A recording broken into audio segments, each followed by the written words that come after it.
everyone, this is Shanti Shishra from Information Technology Department. Here we start our new lesson, that is chapter number 5, Activity and Multimedia with Databases. Okay, first topic is intents and intent filters.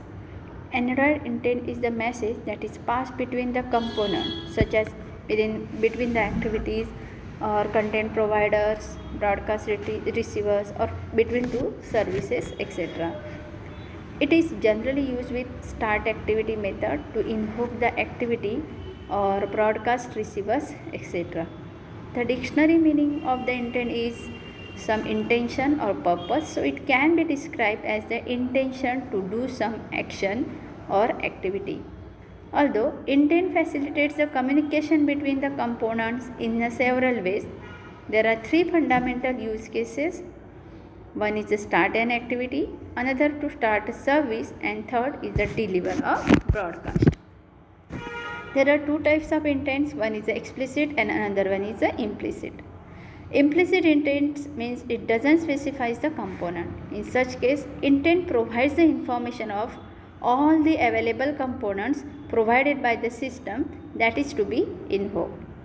Implicit intents do not name a specific component, but instead of that, it declared a general action to perform, which allows the component from another app to handle it. For example, if you want to show the user a location on a map, you can use an implicit intent to request that another capable app that shows a specified location on a map. For example, you may write the following code to view the web page. Intent filter, that is intent is an object created using the new keyword, that is new intent. After that, intent.action view, then set the data using particular URL, and then start the activity, means start here the particular intent or activity. Explicit intent specifies the components. In such a case, intent provides the external class to be invoked. Here we activate the particular component of that class. Explicit intent specify which application will satisfy the intent by supplying either the target app's package name or fully qualified component's class name. You will typically use an explicit intent to start the component in your own app, because you know the class name of the activity or service you want to start. For example, you might start a new activity within your app in response to user action, or start a service to download a file in background. Here is one example or syntax, that is intent I is equal new intent get application context comma activity 2, that is another one activity, because we now activate the another component in the presence of already existing activity. Okay, that is activity 1. Okay, and after that we can start the activity that is using the intent object. Next is the intent filter. It is an expression in an application manifest file, that is activity.manifest.xml, and that specifies the type of intent that the component would like to receive. For instance, by declaring intent filter for an activity, you make it possible for other app to directly start your activity with certain kind of intent. Likewise, if you do not declare any intent filter for an activity, then it can be started only with an explicit intent. This is your manifest, that is activity manifest.xml file, where Android activity name is main activity. Then intent filter, in that intent filter we set here action, that is the main action, and android.intent.category.launcher. Okay, here we use the tag, that is intent filter tag and activity tag inside our main activity program. Okay, characteristics of intents are action, data, and category. Action. A string that specifies the generic action to perform, such as view or pick. In the case of broadcast intent, this is the action that took place and is being reported. The action largely determines how the rest of the intent is structured, particularly in the information that is contained in the data and extras. You can specify your own action for use by the intent within your application or for use by other applications also to invoke the component in your application. But you usually specify the action constants that is defined by the intent class or other framework classes. Here are some common actions for starting your activity. One is action view and then action set. Action view, which is use this action in an intent with start activity when you have some information that an activity can show to the user, such as a photo to view in gallery app or an address to view in map app. Action send, also known as the share intent. Okay, you should use this in intent to start activity when you have some data that the user can share through the another app. For example, an email app or social sharing apps. Okay, see the intent class reference for more constants that defines the generic action. Other actions are defined elsewhere in the Android framework, such as in the settings for action that opens specific screen in the system settings app.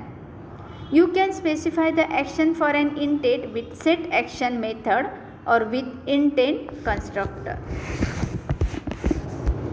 Next is a data. The URI, that is the object that reference the data to the acted on and or in the MIME type. MIME is the protocol for multimedia communication. Okay, that is MIME type of that data. The type of data supplied is generally dictated by the intents action. For example, if the action is the action edit, the data should contain the URI of the document to edit. When creating an intent, it's often important to specify the type of data, that is MIME type, in addition to URI. For example, an activity that's able to display the image probably won't be able to play an audio file, even though the URI formats will be similar. Specify the MIME type of your data, which helps the Android system find the best component to receive your intent. However, MIME type can sometimes be inferred from the URI, particularly when the data is content URI. A content URI indicates the data is located on the device and controlled by the content provider, which makes the data MIME type visible to the system to send only the data URI using the method setData. To set only MIME type, call setType, or if necessary, you can see both explicitly with setData and type. That is both in using one method. Next is a category. A string containing the additional information about the kind of component that should handle the intent.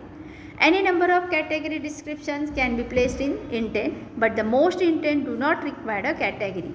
Here are some common categories, that is category browsable, where the target activity allows itself to be started by the web browser to display the data referenced by a link such as email or an image or an email messages. Category launcher. The activity is the initial activity of the task and it is listed in the system's application launcher.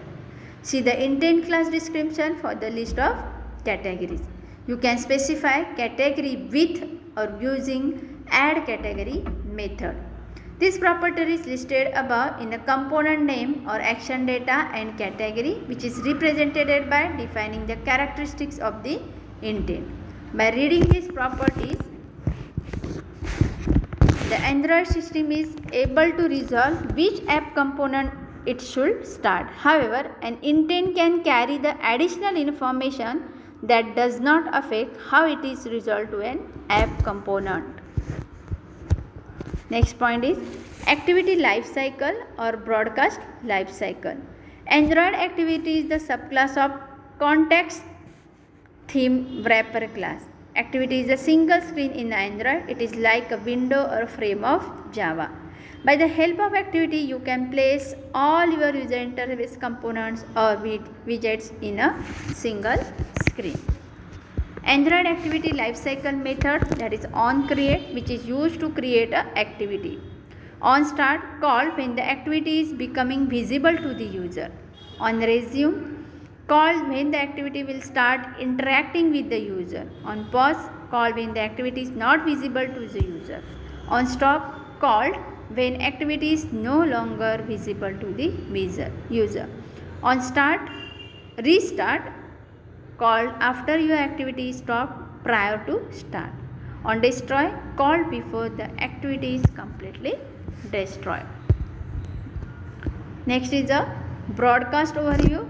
Android apps can send or receive the broadcast messages from Android system and other Android application, similar to the publish subscribe design pattern. These broadcasts are sent when the event of the intents occur. For example, Android system send the broadcast when various system events occur, such as when the system boots up or the device start charging. Apps can also send the custom broadcast, for example, to notify other apps of sometimes that they might be interested. For example, some new data has been downloaded. Apps can register to receive the specific broadcast. When the broadcast is sent, the system automatically routes the broadcast to the apps and have subscribed to receive that particular type of broadcast. Broadcast intents. We require the third type of intent that can be delivered to any interested application, known as the broadcast intent. Broadcast intents are delivered using send broadcast or a related method. It is a background operation. On the other hand, it is a foreground operation that modifies what the user is currently interacting with. There are two types of broadcast intents. One is those that delivered by the system, those delivered by your app. That is system broadcast intents and custom broadcast intents. System broadcast intents, which delivers the system broadcast intents when the system events occur that might interest your app. In this intent, events are defined as a final static field in the intent class. Example, telephony manager defines event for the change of the phone state. These are the events and the actions or description of the system broadcast intents. That is intent.action boot com. Okay, intent.action boot, that is completed, boot completed. After that, intent.action power connected, intent.action power disconnected, then battery low, then battery okay. Okay, these are the system generated intent or actions or activity. Custom broadcast intents are the broadcast intent that your application sends out. Use the custom broadcast intents when you want your app to take an action without launching an activity. For example, when you want to let other app know that data has been downloaded to the device and it is available for them to use. To create a broadcast, that is custom broadcast intent, create a custom intent action, and then to deliver a custom broadcast to other app, pass the intent to send broadcast or send ordered broadcast or send strict broadcast method. Following is the method to create an intent and broadcast is to the all interested broadcast receiver. That is intent is equal to new intent dot set action, that is com dot acknowledge dot custom event, or send this or broadcast this to intent object, that is send broadcast intent. Here intent is the object of the class intent. Next, how to registering a broadcast receiver? By registering broadcast receiver in Android manifest.xml file. We are going to register my receiver for the system generated event, that is action boot completed, which is fired by the system once the Android system has completing the boot process. Okay, that is Android system. Then register for the intent to observe. Broadcast receiver start to register with particular Android system, and then Android system get the notification when intent or action happen. This is your code which we will discuss in a practical session.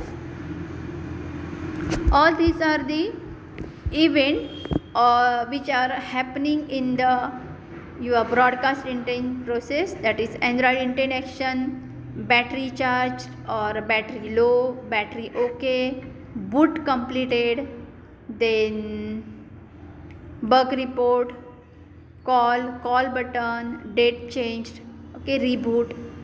All these are system events, okay, which are defined as a final static field in the intent class. This is system event. Thank you guys.